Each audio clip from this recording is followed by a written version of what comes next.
Si estás por aquí, tal vez ya sabes que estamos en el Evangelio de Lucas. Hoy entramos al capítulo 3 de Lucas. Tenemos una porción bastante interesante en esta mañana, donde yo creo que el Señor nos hable directo en nuestros corazones. Estamos en Lucas capítulo 3, en nuestra serie de Jesús Investigado. Si tienes una Biblia, te pediría que me acompañes allí. Lucas capítulo 3, es la página 1046 en una NBLA. Vamos a estar leyendo desde el versículo 3 hasta el versículo 20. Lucas 3, versículo 1 hasta el versículo 20, y solo para que estés atento, leeremos juntos el versículo 16. Si lo tienes y puedes, te pediría que te pongas de pie para leer juntos la palabra de Dios. Y no ignores ahora que aunque se escuche nuestra voz, aunque sea en español, esta es la palabra de Dios. Esto nos dice el Señor.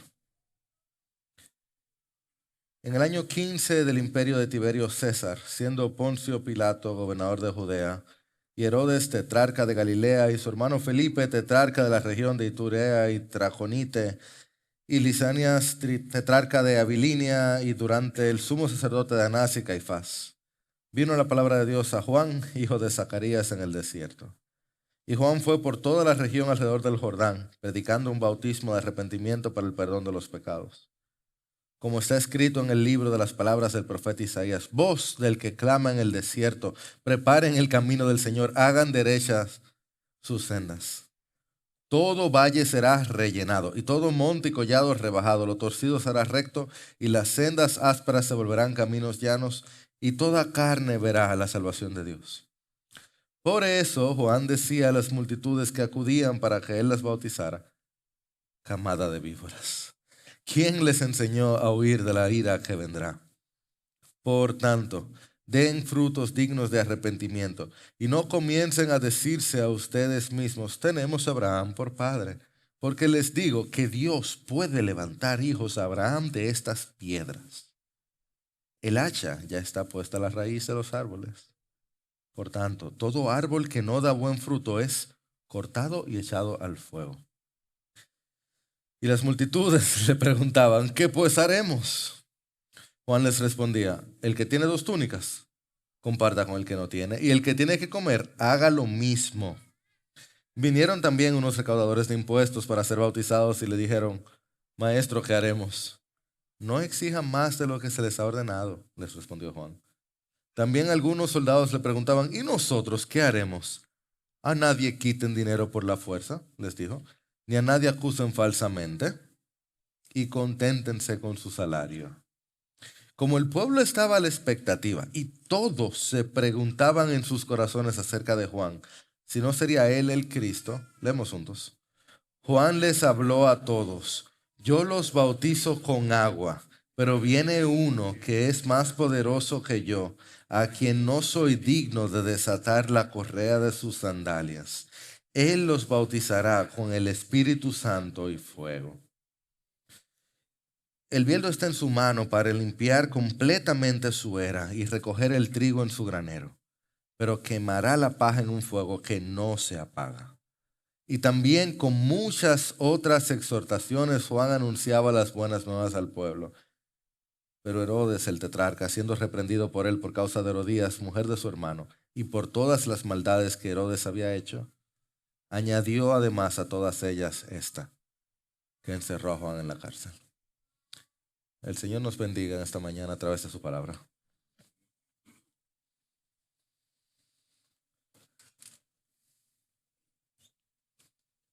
Mi Señor Jesús, tú te has revelado a nosotros de tantas maneras, tú tienes tantos nombres, pero el nombre por el que se te conoce una y otra vez en la Escritura es Señor. Sí, eres Maestro y eres Salvador y eres Redentor, eres Príncipe de paz, pero eres Señor.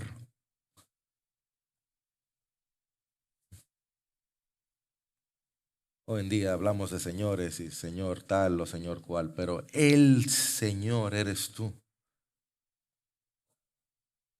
¿Qué nombre? ¿Y cómo podemos decirte Señor y no hacer lo que tú dices?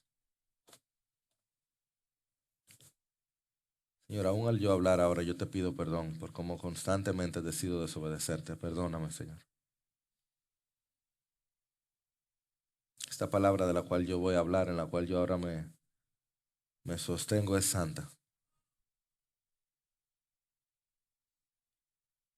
Señor, yo quiero pedirte que tú puedas hablarnos en esta mañana de tal manera que no haya paja que se ha echado al fuego aquí. Que no hayan obstáculos para ver tu salvación. Señor, que nosotros no seamos impedimentos para recibir lo que tú tienes para nosotros. Yo te ruego principalmente que tú quites el orgullo que hay, que nos ciega. Que tú nos ayudes, Señor, a reconocer tu amor de tal manera que el temor y la inseguridad que nos hace gritar nuestro egocentrismo no nos impida recibir lo que tú tienes para nosotros. De otra manera te pido, Señor, en verdad lo que te pido es que tú nos ayudes a arrepentirnos en el nombre de tu Hijo. Amén. A la vuelta del siglo XIX, temprano ahí en los 1800, había un pastor muy reconocido en Estados Unidos que todo el mundo hacía fila para verlo. Se llamaba Peter Cartwright. Llamémosle el pastor Peter. Era un hombre de palabras duras, de esas que yo no sé ni cómo. Todo el mundo sabía que cuando iba a salir golpeado, pero la gente se agolpaba para verlo. Y sí, muchos iban porque querían escuchar palabras de Dios, otros iban porque eran el siglo XIX y no había muchas cosas que hacer, entonces iban a la iglesia. Una de esas personas que fue a escucharlo se llamaba Andrew Jackson. Y si eres historiador, sabes de quién hablo. Andrew Jackson fue presidente de Estados Unidos, un general que participó en la guerra de independencia de la nación, un hombre reconocido, conocido, un hombre también de palabras y acciones duras, un hombre serio. Cuando el general Jackson va a escuchar al pastor Peter, la gente de Peter se da cuenta y le dice: pastor, no queremos decirle cómo hablar, pero aquí está Andrew Jackson. Si usted puede bajarle un poco, por favor, porque no queremos que haya problema. El pastor Peter los escucha, le da las gracias y entonces sube a predicar.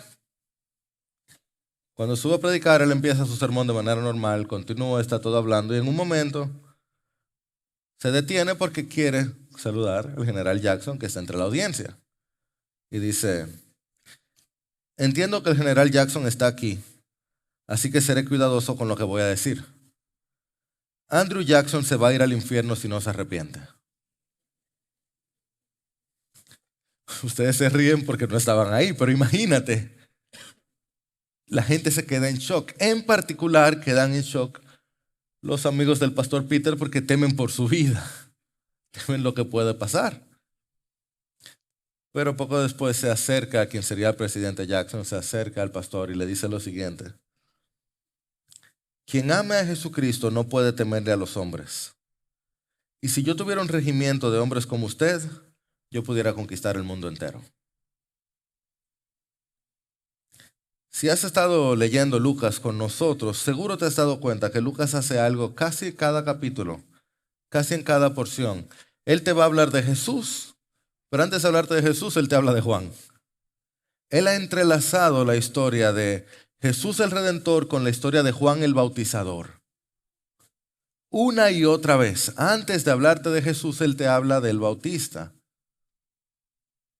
Porque pareciera como que no es posible conocer al uno sin al otro. Casi pareciera, de hecho así es, que no puedes conocer la salvación sin conocer el arrepentimiento.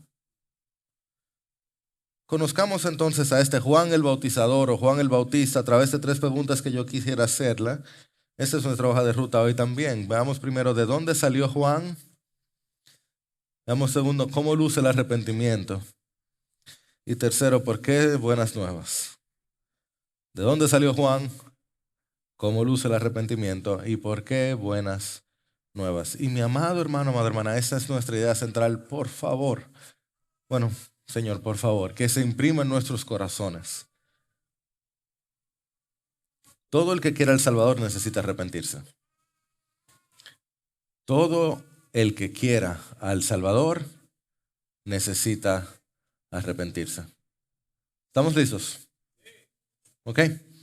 Empezamos viendo entonces de dónde salió Juan, y nuestro pasaje inicia con una serie de nombres que yo no sé si a ti se te hace tan difícil leer como a mí, pero yo estoy seguro que en la primera leída uno casi como que le da ganas de no leerlos.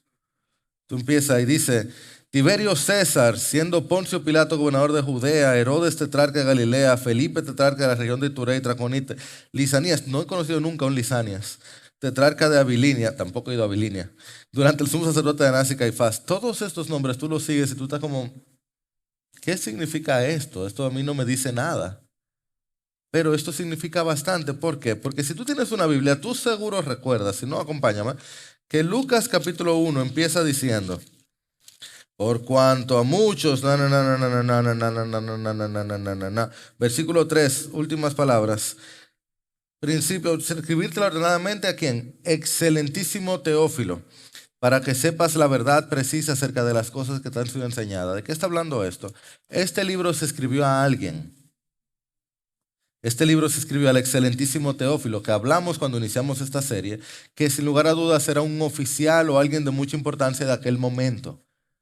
Este libro se escribió unos 30 años luego de los eventos. Eso quiere decir que el excelentísimo Teófilo estaba vivo en los tiempos de Tiberio César, y de Poncio Pilato, y de Herodes, y de Felipe, y de Lisanias. Y si Teófilo era un excelentísimo, un oficial, alguien conocido, y estas personas lo eran también, no es una gran asunción, no es mucho asumir que es muy posible que Teófilo sin duda reconocía estos nombres, y es posible que hasta conociera algunas de esas personas. O sea, tal vez para ti esos nombres no significan nada, pero para Teófilo él de una vez se ubicó. Él de inmediato sabe de qué momento histórico le están hablando y hasta reconoce las personas de quienes le están hablando también. Eso es una manera más de confirmarte de que este libro no es un mito, pero también es una manera de ubicarte en el tiempo. Ya Teófilo sabe que este no es el Jesús pequeñito o Juan el Bautista bebé, que ya se avanzó en el tiempo. Esto es, si a ti te sirve o a mí, ¿quiénes estaban vivos en el tiempo del primer gobierno de Leonel Fernández? A ver. La mitad, menos de la mitad de la audiencia, quizá la mitad de la audiencia estaba vivos en el tiempo del primer gobierno de Leonel Fernández, le hace en los 1996, hace 30 años del 96. El mundo se está acabando, pero así es. En un sentido, es como que a nosotros se nos diga, en el tiempo del primer gobierno de Leonel Fernández, cuando Temístocles Montaz era secretario técnico de la presidencia, y Abel Rodríguez del Orbe era procurador general, y José Jacín Frappier era senador de San Pedro de Macorís. Y tú vas a decir, ¿quién? Bueno, Teófilo sabía porque él era alguien de ese momento. Y de inmediato él se ubicó, ok, todavía no había el elevado de la 27, todavía que usaba VHS, la gente andaba con Discman. Él se ubicó. Él sabe exactamente en qué momento eso está ocurriendo. Y lo que él nos ubicó, él podía en un momento libre decirle, hey, tú me averiguas quién era Lisanias, el tetrarca de Abilinia, y alguien se lo averiguaba. Esto le permitía a él ubicarse en la historia. Dicho de otra manera, tú que eres medio escéptico, investiga. Lucas lo hizo.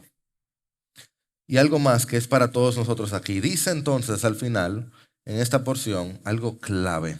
Dice, vino la palabra de Dios a Juan, hijo de Zacarías. Esta parte de Zacarías, de seguro recuerdas, Zacarías, esto es como que estamos en el Season 2 y se están dando un preview o un recap del Season 1. Zacarías fue este hombre, un sacerdote que no creyó, quedó mudo, vino un ángel, le habló.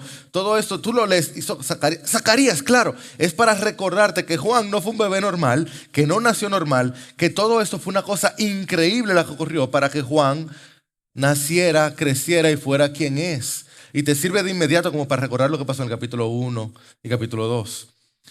Pero entonces dice estas palabras, vino la palabra de Dios. Si tú has leído alguna vez el Antiguo Testamento, tú sabes que cuando se menciona esto va a pasar algo grande. Porque tú escuchas esas palabras en la vida de Samuel, de Jeremías, de Ezequiel, de Jonás, de Malaquías. Vino la palabra de Dios, o vino la palabra del Señor a tal, hijo de tal, dice que este hombre es un profeta. Que este hombre va a hablar y va a hacer cosas que tú te vas a quedar con la boca abierta. Y aquí en particularmente es increíble porque hace 460 años que esto no pasaba. Y Israel es una ciudad, es un pueblo que está acostumbrado a que todo el tiempo hay por lo menos un profeta ocurriendo y haciendo milagros y hablando palabra del Señor. Pero ahora, desde Malaquías, el último de los profetas, hasta ahora, han pasado 400 años de silencio. Y el pueblo de Israel está deseoso, esperando a ver cuándo va a venir un profeta. Llegó uno, Juan. Vino la palabra del Señor a Juan en el desierto.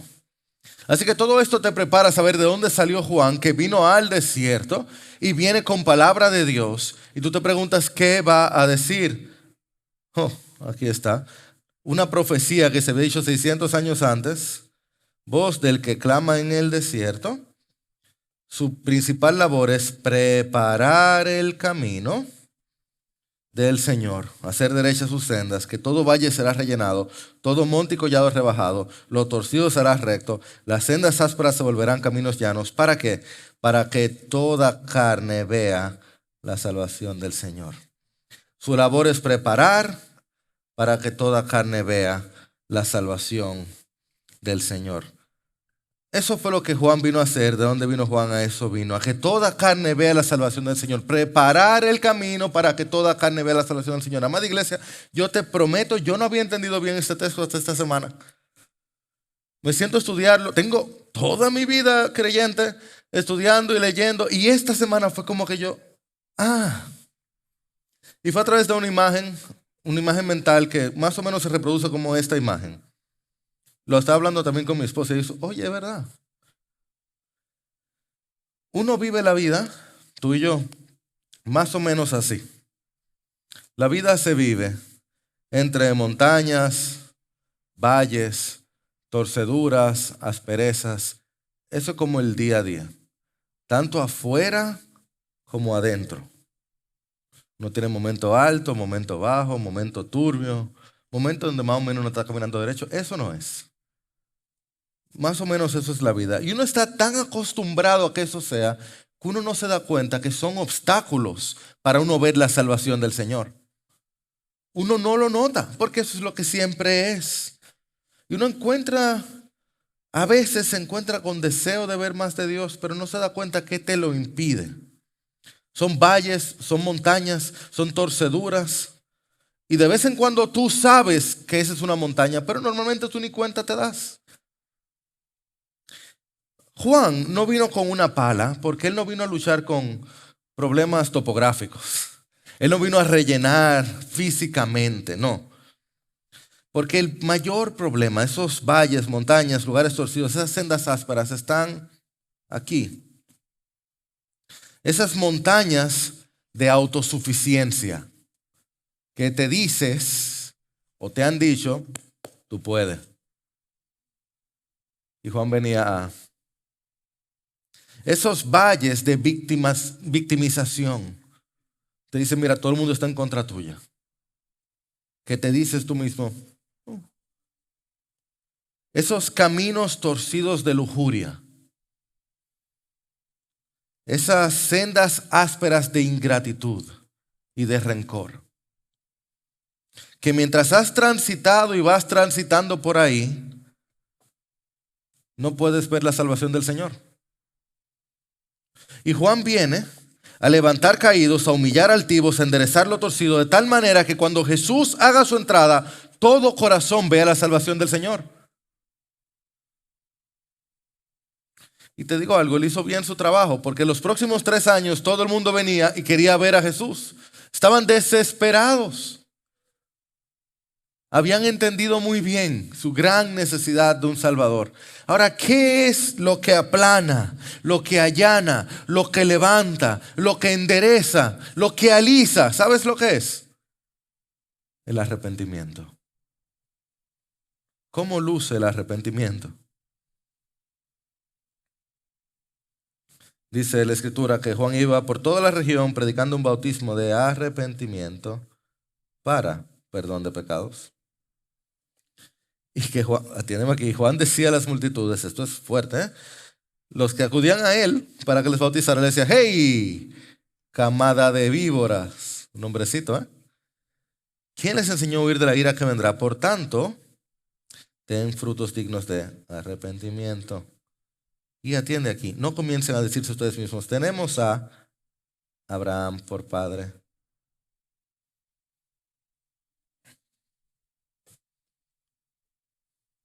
Si tú sientes que estas son palabras muy fuertes, tú tienes ojos, tienes razón, sabes leer. Son palabras fuertes o que son palabras de Dios que confronta para consolar. Lo otro que también necesitamos escuchar, escúchalo conmigo, yo necesito escucharlo también, es que con el pecado no se pasa mano de seda. La labor de Juan de aplanar montañas no se podía hacer de que yo voy a bajar esta montañita de pecado así. Esto cada vez más lo he ido aprendiendo. Hay demasiado dentro de nosotros que está dañado y que hay que extirpar. No es bondad dejar la gangrena porque te da pena que la persona coge. Eso no es misericordia. Con el pecado no se puede jugar suave. O lo cortas de raíz o te mata completo. ¿O no lo has visto ya? ¿Cuántas veces has dicho, yo no voy a dejar de hacer tu vera, yo un chin menos nada más, yo necesito solo un poco menos, pero yo voy a seguir yendo a ese lugar, lo que yo me voy a aportar mejor? Ujú. Le dejas un pedacito, te roba el gozo, te roba la paz, y lo que el texto nos muestra es que te impide ver la salvación del Señor. Pero hay algo que yo quiero decirte, esto es clave, y un papá ya lo sabe. A veces pensamos que lo que hay que hacer es hablar duro. Y míralo ahí, Juan le hablaba duro a la gente. Y lo que pasa es que hay que ser más fuerte. Eso no es lo que está pasando aquí.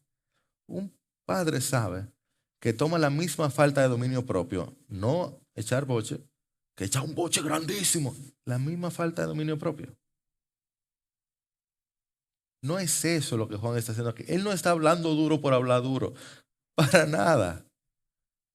Iglesia, eso no es lo que aquí ocurre. Juan está apuntando a algo mucho más profundo. Son palabras fuertes, pero es una fortaleza bien medida. Observa. ¿Cómo les llamó a ellos? Ahí está en rojo. Camada de víboras. Él no le dijo culebrerío, no. Camada de víboras. Porque ¿cómo ellos se llamaban? ¿Qué era lo que ellos decían de sí mismos? Ellos están diciendo que ellos son hijos de Abraham, que tenemos a Abraham por padre. Y Juan hace un rejuego aquí muy interesante. Él les dice, pero ustedes creen que porque tienen hijos de Abraham. En español no se nota, en el hebreo o en arameo, el lenguaje de él, era que queda clave. Dice, Dios puede levantar hijos de piedras. En el hebreo es vayin a vayin, suenan igualito. Él puede hacer hijos de piedras, vayin a vayin. Lo que está diciendo es como, qué sé yo, él hace hijo de ladrillo. Él hace prole del roble. Él está haciendo un juego de palabras como diciendo, ¿ustedes creen que por eso, porque dicen que son hijos de Abraham es? Señores, por favor. Dicho de otra manera, ¿tú crees que porque tu mamá va a la iglesia, ya por eso tú estás libre de la ira? Que tú crees que por sangre. ¿Tú crees que por religión? Porque tú vas los domingos a la iglesia, ya tú estás listo. Ya tú estás libre. Tú haces lo que tú quieras de lunes a sábado y el domingo tú te arrepientes y vas a la iglesia. Problema resuelto. Ay, hombre, Juan le está diciendo. ¿Tú crees que es así de sencillo? Pero el Señor hace eso con una piedra, con un roble, con un ladrillo. Para nada.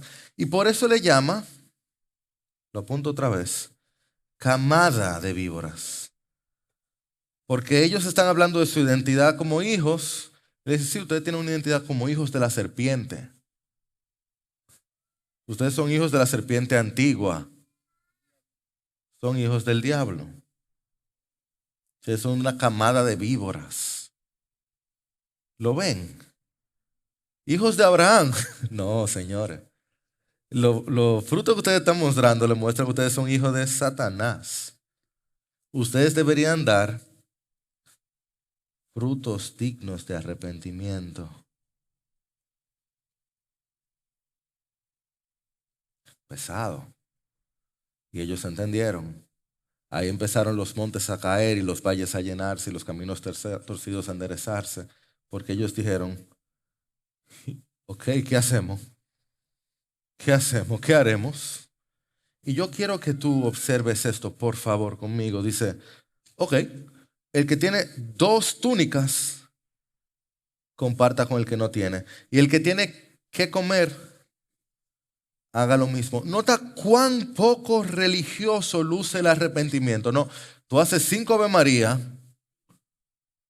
Si tú haces una buena donación a la iglesia, si tú te cambias esto o aquello por fuera, nítido, cumple los deberes religiosos y problemas resueltos. No, él le dice, tú tienes comida.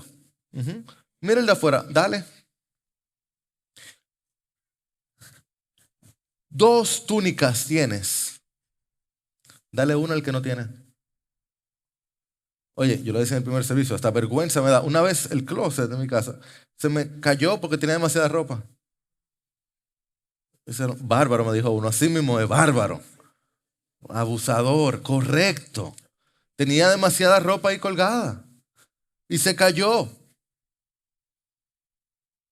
Bárbaro. Juan le dijo, barbarazo, me diría Juan. Hay gente que no tiene. Tú tienes 2 túnicas, el 50% de tu ropa, dalo.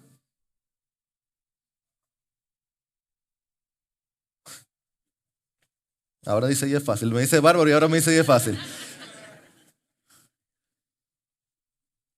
O de tus relojes, o de tu carro, o de tus posesiones.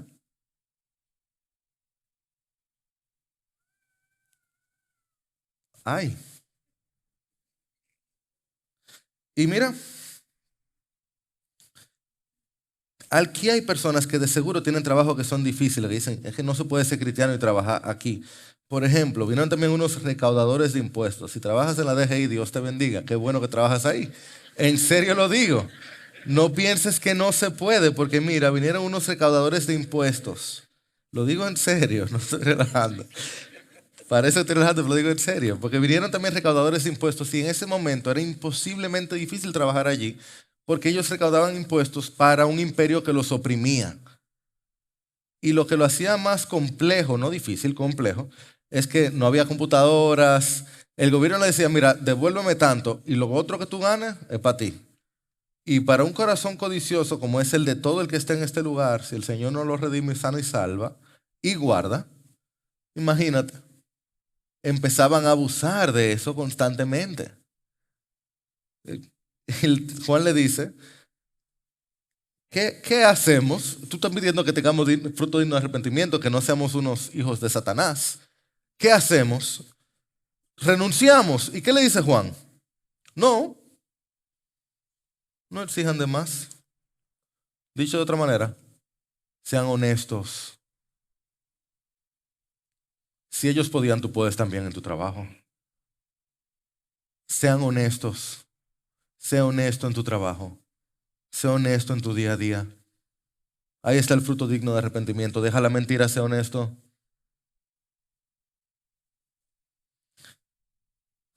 Y llegan entonces soldados. No, que en este país no se puede ser soldado. Y dice, no, porque que eso no se puede, pastor. Ah, y aquel sí. No sabemos si estos eran gentiles o judíos, estos soldados.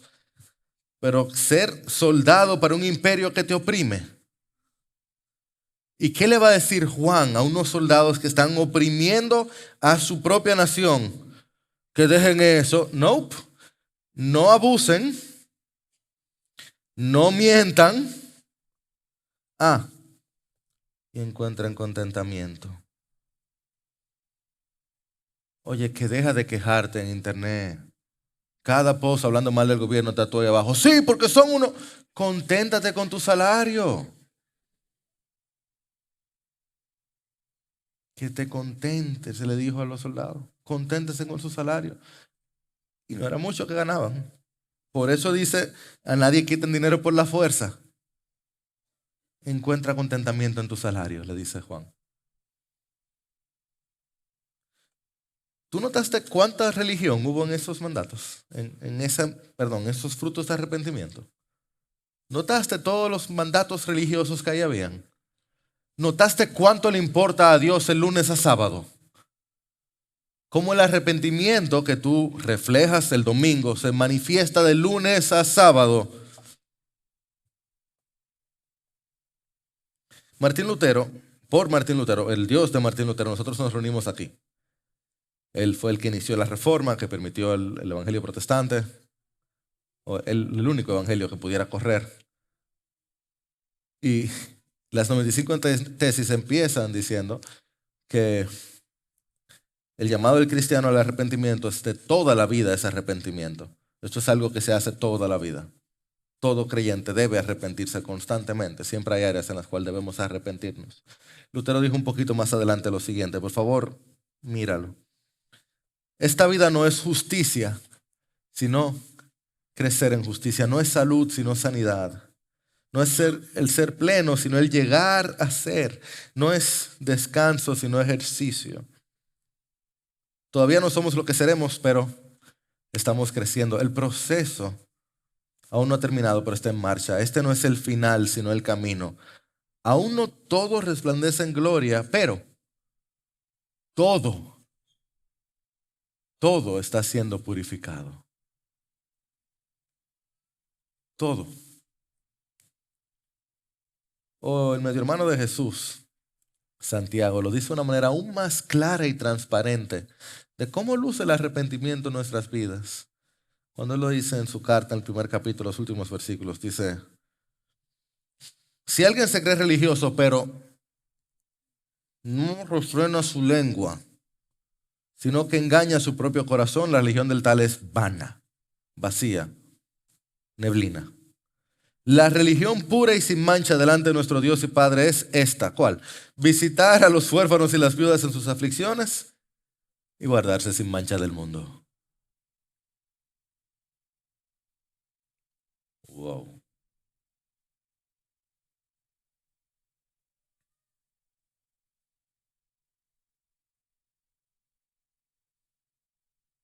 Eso es lo que me lleva a mí a hacernos la tercera pregunta, que ¿por qué estos son buenas nuevas? Y yo espero que tú me sigas aquí, porque esta parte es como hasta que respondamos es la más complicada. ¿Por qué todo esto es buenas nuevas? O sea, ¿qué hace de esto algo bueno? Te muestro por qué. Dice la escritura en el versículo 18, también muchas otras exhortaciones. Juan anunciaba las buenas nuevas. Esto en el original es lo que es evangelio. A través de muchas otras exhortaciones, Juan anunciaba las buenas nuevas, Juan evangelizaba.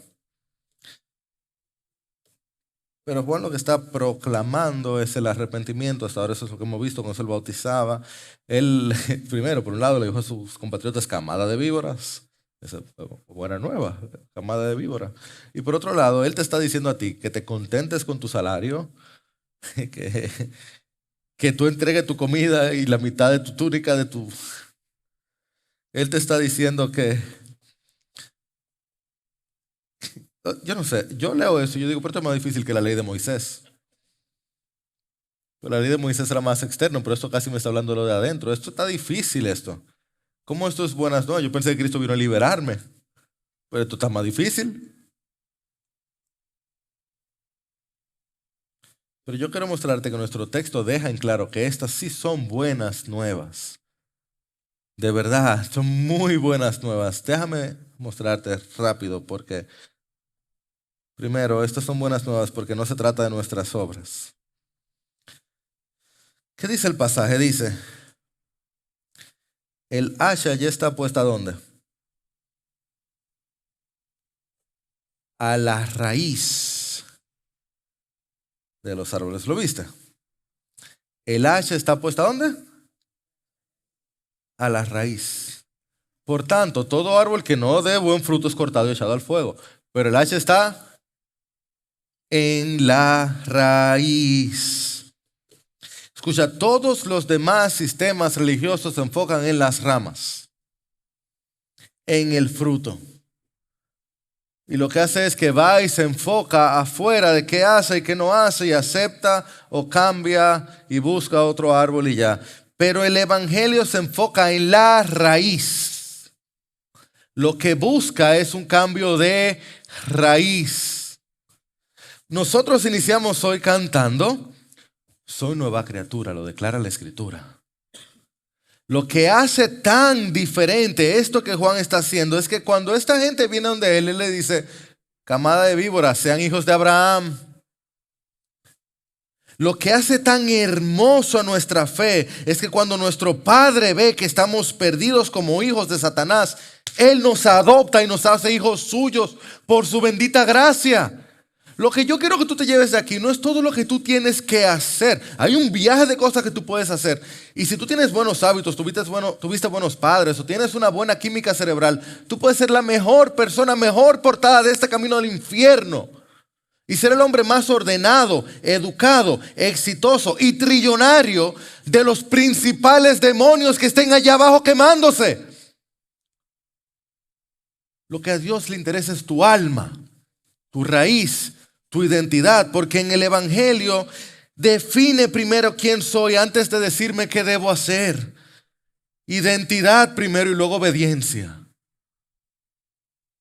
¿Qué le importa a Dios que tú te portes tan bien?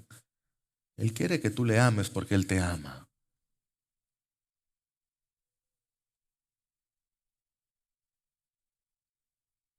Tanto te amó que dio a su Hijo, cada gota de su sangre.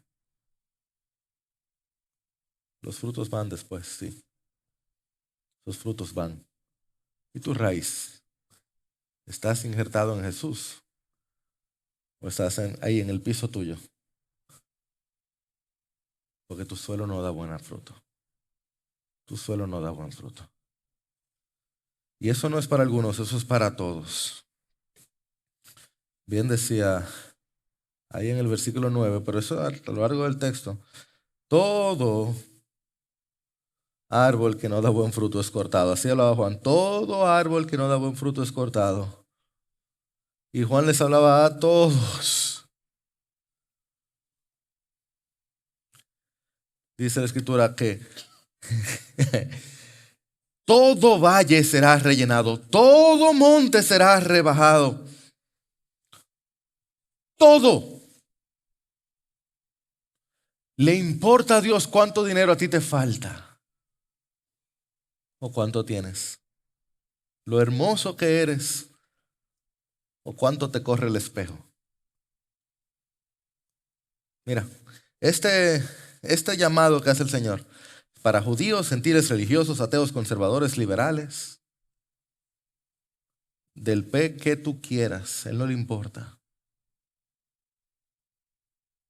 Para todos aquellos que están en el valle más profundo de sus vidas y no salen de ahí, tienen toda su vida deprimido, tristes, el Señor le dice, ven, yo te levanto. Y aquellos que han luchado toda su vida para llegar a la más alta montaña y cuando llegaron allá arriba se sintieron solos, el Señor dice, ven, yo te completo. Todo valle, toda montaña, te llama a correr aquel que es más grande que todo. Eso es buenas nuevas también porque esto no es otro sistema más. Escucha, hay sistemas religiosos, hay hombres y mujeres religiosas por todo lado. Iglesias, libros, palabras, poesías y promesas. Aún Juan parecía ser otro profeta, el más grande, pero otro profeta. Así que él se levanta y dice, el pueblo está a la expectativa. Dice, este hombre es otra cosa, tiene una autoridad, un poder y habla de una cosa increíble. Él dice, hey, no, yo lo bautizo con agua, pero viene uno más poderoso y a ese yo no puedo quitarle ni la sandalia. Ni la sandalia le puedo quitar yo. El más grande de los profetas, di lo que tú quieras, yo a ese no le puedo ni quitar la sandalia. Yo lo bautizo a ustedes con agua si él viene con Espíritu Santo y fuego. Y escucha este llamado para ti y para mí. El viento está en su mano.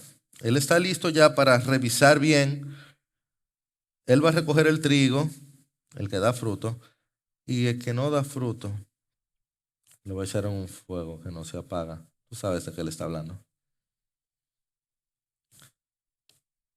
Por eso el pastor Peter hablaba así, porque al final, ¿quién es Andrew Jackson sino otro hombre que se va a encontrar de frente con el Rey de Reyes y Señor de Señores?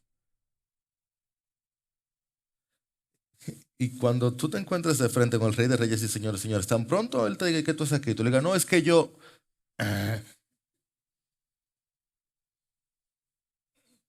Por algo Juan dice en otro lugar, es que yo tengo que menguar y él crecer. Así que Juan vino a allanar el camino para el día del Señor y cumplió su misión bien, porque no hay obstáculo como el orgullo que te dice que tú puedes. Pero solo al confesar que tu mayor sabiduría es necedad y tu mayor fortaleza es debilidad, solo ahí tú estás listo para recibir al Rey. Solo ahí tú puedes decir, Señor, haz lo que tú quieras. Y nuestra mayor victoria es darnos cuenta que al Señor llamarnos a arrepentirnos, lo que Él más quiere hacer es salvar. Bendito sea el nombre del Señor, el Salvador, Redentor. Toda gloria, alabanza, poder y majestad sea a ti, Señor Jesús. Como tú no hay nadie. Nosotros lo confesamos en este momento. Como tú no hay nadie. Nosotros reconocemos nuestros pecados. Reconocemos nuestra pecaminosidad. No solo somos pecadores, perdónanos, sino que constantemente pecamos. Perdónanos, Señor. En este momento nosotros como iglesia y como individuos te pedimos, Señor, ayúdanos a ser un pueblo que está abierto, dispuesto a reconocer, a escuchar tu voz cuando nos llames al arrepentimiento y la fe.